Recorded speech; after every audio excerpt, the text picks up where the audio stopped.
Hi, magandang umaga po sa inyong lahat. Sana po ay napanood niyo na yung ating first to fourth reading of the day kagabi, no? Kita niyo naman po na ako ay nagbigay ng bonus reading kagabi. Hirap na hirap ako mag-upload. Pero somehow, ayan, marami pong salamat at pinanood niyo po from first to fourth reading or bonus reading of the day kagabi. Yan, okay. So ngayon po tayo ay magbibigay ng first reading of the day sa inyong lahat. Pero sa mga hindi pa po nakakapanood ng first to fourth reading of the day kahapon, please don't fail to watch it po dahil napaka-powerful po ng mga reading natin. Okay.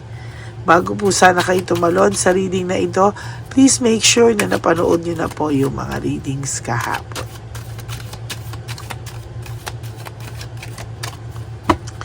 And for those of you po who wants to have a private reading with me, you can message me po at Lady Lee Elena. That's my only official FB account. Ayan, pakilike nyo na rin po kasi ako po ay nagra-random calls sa aking mga followers. Okay? So, pili na po tayo ng 10. 1, 2. Nasa dulo po ng ating video yung details ng Lady Lee Elena. 4, 5, 6, 7, 8, 9, and 10.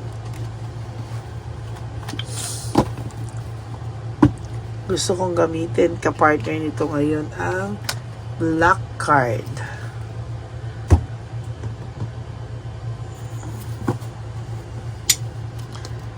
Ang pagsasanib puwersa ng Oracle at Tarot card. Ayan, tignan po natin. Balasahin natin mabuti. Ayan, para alam natin na hindi sila magkakapare-pareho.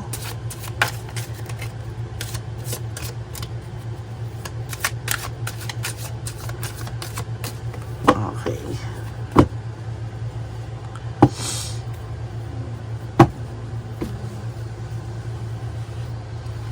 Pili po tayo ng 10. 1, 2, 3, 4, 5, 6, 7, 8, 9, and 10.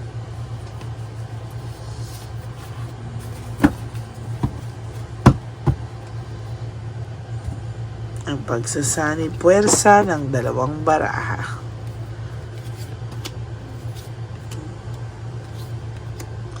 Huwag niyo po i-skip to kasi ito po ang part kung saan ako ay nakikipag-connect sa aking mga binabasahan. Kahit po pag ako dati ay nagre-reading sa mga kakilala ko, talagang pag ganito po ay tumitigil ang aming chikahan. Kasi ito po ay dapat nilang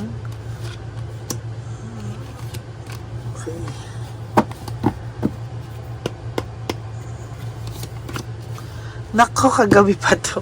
For your bonus card, talagang pinagnanasahan ka po ng person mo.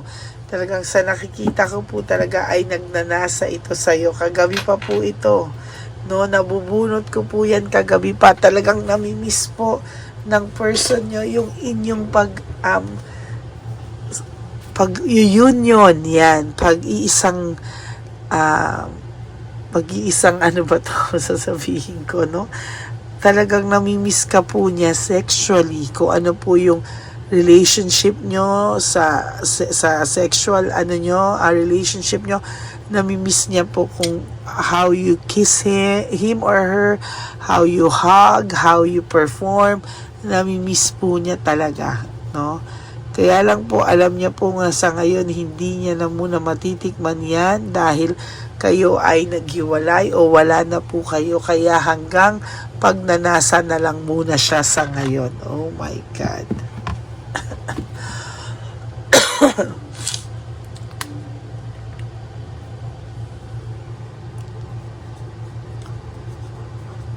pinagnanasahan kanya.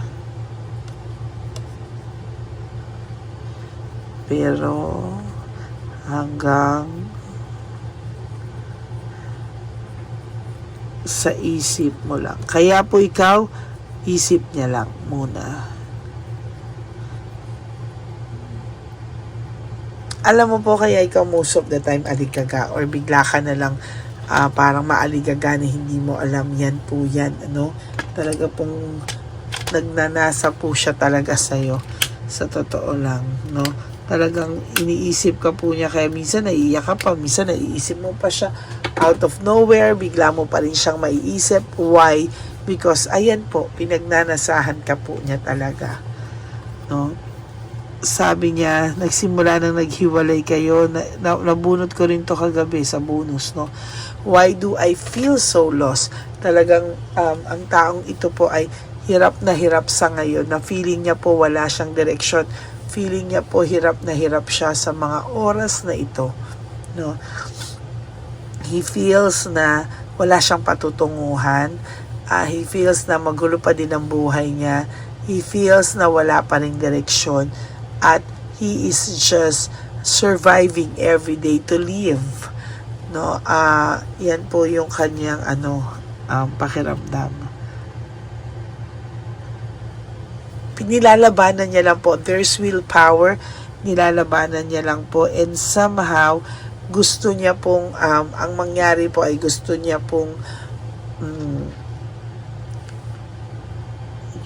gusto niya po talagang,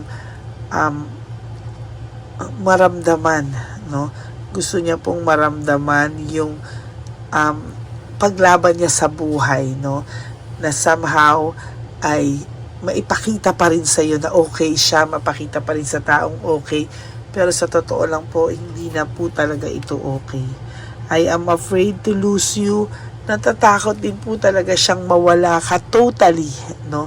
Totally gusto ka po niyang nandiyan pa din. There's lack of commitment. Sa totoo lang po, may nakikita po ako dito somehow na meron pong lack of commitment talaga, no?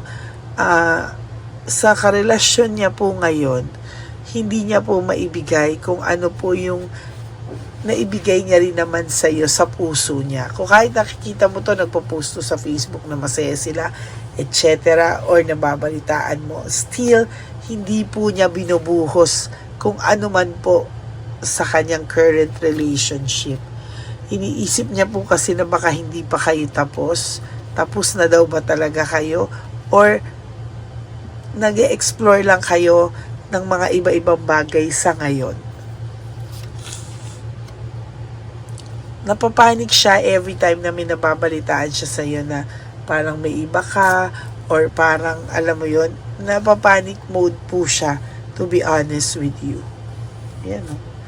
Napapanik siya. Yan, napapanik po talaga siya, eh. Oh. Hindi niya po alam kung papaano. Yan, oh. Nababaliw na raw po siya sa pagmamahal na meron siya sa iyo at sa current relationship niya ngayon. Nakakabuang daw po, no?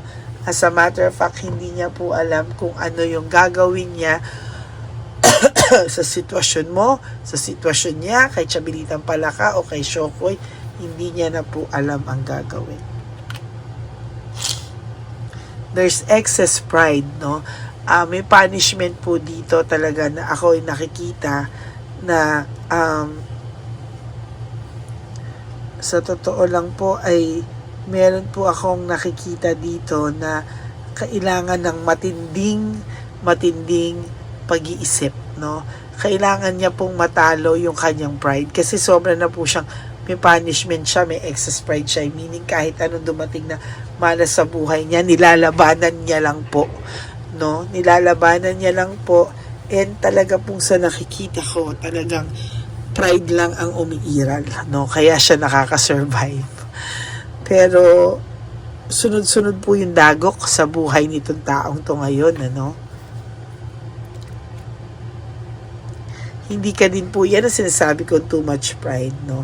Kahit anong sexual desire niya sa'yo, ang pakiramdam niya, lost na lost siya, natatakot siyang mawala ka, tapos na ba daw talaga kayo, sa dami daw kasi nang nangyayari sa buhay niya, parang ang pakiramdam niya, sunod-sunod na lang na malas, pero hindi ka pa rin niya po makuhang kausapin because of his excess pride. His or her excess pride. Sa nakikita niya po sa'yo ngayon, komportable naman yung buhay mo, nabubuhay ka naman, nakaka-survive ka rin. And hindi niya po alam paano siya babawi sa'yo, kung makakabawi pa ba siya sa'yo. I wish I could be fully honest with you. Gusto niya pong maging honest sa'yo. Gusto niya pong maipakita sa'yo, ano ba talaga yung nararamdaman ko? Yan, no? Gusto niya pong i-maintain yung control sana sa inyong dalawa, pero hindi niya po magawa, no? Parang kahit gusto niya pong hawakan ka ulit, alam mo yun, gawin niya sa'yo yung mga bagay na gusto niya gawin sa'yo, miss na miss ka niya, wala po, tahimik ito sa ngayon. Pero alam niya po na the way I have treated you was wrong. Alam niya po na mali, no? Alam niya po na mali, alam niya po na kung paano mo siya kung paano kanya trinato ay yung pagtrato na hindi mo deserve, no? Lagi po silang nag-aaway, no? There's anger, argument. Yung karelasyon po nito has trust issues din, no? Sa person nyo. Hindi po siya nagtitiwala din sa person mo. Alam niya po din kasi na pwede rin gawin sa kanya or ginawa na rin sa kanya paulit-ulit. Tanga lang din po yung karelasyon nyo ngayon. The passion I feel is overwhelming. I don't know how to handle this. Napapagod din naman po itong taong to. Tao pa rin naman po ito na napapagod din naman siya. Kaya lang, ayan o, talagang hindi niya po alam kung paano at kung ano ang gagawin niya. Gusto niya maging free siya. Pero, ang kapalit naman po nun ay yung mawala ka sa kanya. You are too nice, I don't deserve your kindness. Alam niya po na yun yung sinasabi ko sa iyo kanina, na hindi niya po deserve ang isang katulad mo. Pero natatakot po siyang mawala ka ng tuluyan at ma-realize mo na mas okay yung naging buhay mo kesa sa kanya, no? Ayan po ang last card mo, impulsiveness. Marami po siyang ginawa sa iyo na nasaktan ka dahil sa mga impulsive na kasinungalingan, yung mga hindi pinag-isipan para lang makalusot, no? Kaya nga sabi ko sa inyo, sa 10 ginawa nito, ayan, no?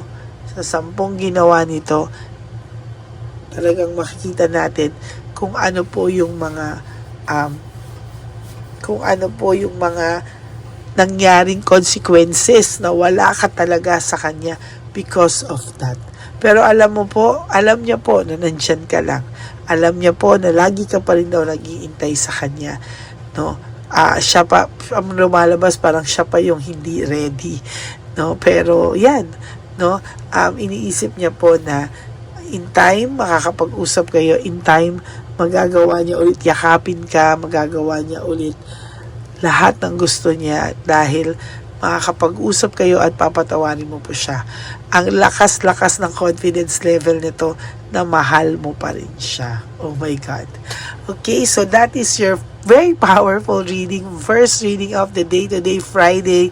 I hope na naka-resonate po kayo. And for those of you, sabi ko nga, who wants to have a private reading with me para ma-make sure nyo po na ito po ay sa inyo din, you can message me at Lady Lee Elena. Nasa dulo po yan ng ating video.